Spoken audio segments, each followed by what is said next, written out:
బంగారు తెలంగాణ కాస్త బతకలేని తెలంగాణగా మారిందన్నారు. ఆవేదన వ్యక్తం చేశారు ఎంపీ కోమటిరెడ్డి వెంకటరెడ్డి. రాష్ట్రంలో ఉన్న 44 కోట్ల కుటుంబాల్లో కేవలం కేసీఆర్ కు సంబంధించిన 4 కుటుంబాలు మాత్రమే బాగుపడ్డాయని విమర్శించారు. ఈ నెల 17న కొంగర్ కలాన్ బహిరంగ సభను విజయవంతం చేయాలని కోమటిరెడ్డి పిలుపునిచ్చారు. సిద్దిపేట, గజ్వేల్, సిరిసిల్ల నుంచి కార్యకర్తలు పెద్ద ఎత్తున తరలి రావాలని కోరారు. కేసీఆర్ పాలనలో 5 లక్షల కోట్ల అప్పులు ఉన్నాయని విమర్శించారు. 70,000 ప్రభుత్వ పాఠశాలలో మూతపడ్డ ఈ ఘనత కేసీఆర్కే దక్కుతుందన్నారు.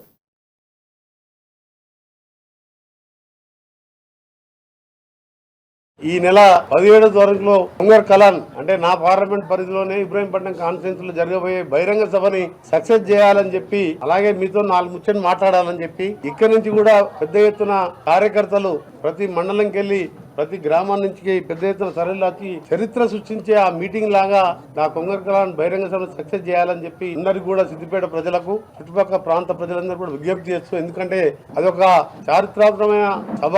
ఒక కర్ణాటకలో ఏ విధంగా 5 గ్యారంటీ స్కీమ్స్ ప్రకటించిందో, గ్యారంటీ అంటే గవర్నమెంట్ స్కీమ్స్, గ్యారంటీ అంటే ఏదో ఆషామాషి కాదు. మననే రాహుల్ గాంధీ గారు గృహలక్ష్మి లాంచింగ్ లో మైసూర్ లో ఏ విధంగా చెప్పిండో అది గవర్నమెంట్ స్కీమ్స్ ఆ రోజు సోనియా గాంధీ చేత ప్రకటించబోతున్నాం కాంగ్రెస్ పార్టీ ఆధ్వర్యంలో. దానితోని తెలంగాణ ఇచ్చిన సోనియా గాంధీ ఆమె నోటితోని చెప్పే మాటలు వినడానికి